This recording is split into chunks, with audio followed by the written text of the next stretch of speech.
This is chapter 9 of our batch of short stories. This next one is about the soldiers actually coming home after being demobilized, and the problems that caused for David Lloyd George. Well, in the beginning of 1919, as we've said, after the end of war, there were 50 soldier mutinies, over 100,000 men refusing to obey orders, some even forming Bolshevik style soldiers' councils. They wanted to be demobilised.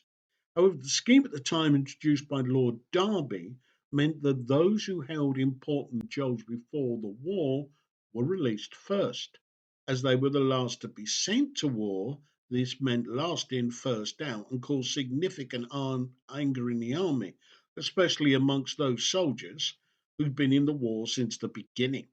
After the election in 1918, during which Lord George had promised instant demobilisation, Winston Churchill became Prime Minister of War, and he introduced a new scheme that meant those with the longest service, most injuries, and over 37 years old would be sent home first.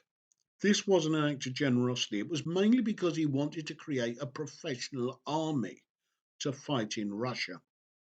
In 12 months, the army was reduced from 3.8 million to 900,000 soldiers. This did not end their dissatisfaction, however. Soldiers returning home received a railway ticket to their home destination. They also got an out of work donation insurance policy, which insured them against unavoidable unemployment of up to 26 weeks in the 12 months following demobilisation. They received, in addition, an advance of pay, a fortnight's ration book, and also a voucher, Army Form Z50, for the return of their greatcoat to a railway station during leave. Soldier could also choose to either have a clothing allowance of 52 shillings and sixpence or be provided with a suit of plain clothes. Final leave beginning the day after he was dispersed. For most soldiers, keeping the 52 shillings and sixpence made more sense, so they left to go home still in uniform, even with the steel helmet and greatcoat. While on final leave, the soldier was technically still in the army, so could now go about in plain clothes or legally could wear uniform. During leave, if the soldier went to a railway station with the greatcoat, he was paid £1.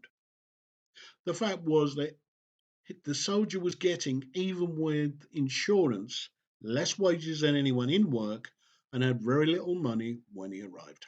In reality, these were unhappy and changed men. As the Manchester Guardian stated, the last 3 or 4 years of these men's lives have been spent in the scientific practice of violence. And it's undoubtedly true that must have affected them and their behaviour when they came home. When they left for war, they were told they would return as heroes to a better life. But when they returned, there were fewer jobs, no new housing, rationing. Many were also generally angry about the way they'd been treated at the end of the war. In port cities that had been booming when they went to war, the whole economy had changed for these men and everything else around them. Shipping companies had been decimated by war, trade was a problem, and their families, well, the women they had left had changed. Many had been working in the war industries and their attitudes were different. Not surprisingly, when they'd known or about or been involved in mutiny on sailors or soldiers' union, many soldiers became involved in strike action or street violence after they were demobbed. Many joining or supporting the Sailors, Soldiers and Airmen's Union, which was run as a Soviet, a people's council rather than a standard leader led union. As Simon Webb says, many wearing old army greatcoats or medal ribbons often appeared to be ringleaders when violent protests were taking place. Active in industrial dispute situations as organisers of violent elements in the crowd, that Violence is demonstrated by the destruction of Luton Town Hall in July 1919, which occurred because the British government decided to hold a Peace Day march on the 19th of July 1919, and across the country, parallel events were set up by local councils.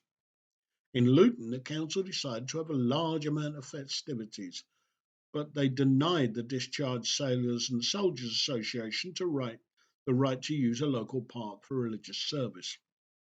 So the ex-servicemen decided instead to arrange a rival march, a rival to the Lord Mayor's procession.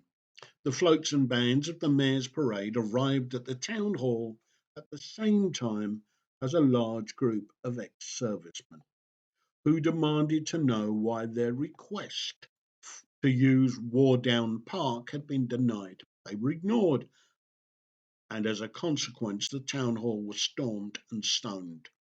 The police managed to disperse the crowds, but at 10 p.m. that night, the ex-servicemen returned crowbars, pickaxes, and bricks and broke into the town hall.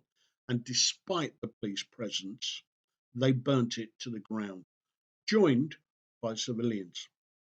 Now, Luton is just one example of ex-servicemen reacting violently to the situation they returned back to. Across the West Midlands and in Swindon and many other areas, there was riots and looting involving ex-servicemen. Of course, ex-servicemen were seen consistently and were arrested as being involved in the race riots across Britain in June. But even as we've said, upon their demobilisation, they still were a problem for the British government, and their disillusionment was an ongoing problem and an ongoing part of the fear of David Lloyd George and the government that a Bolshevik uprising was not only possible but likely.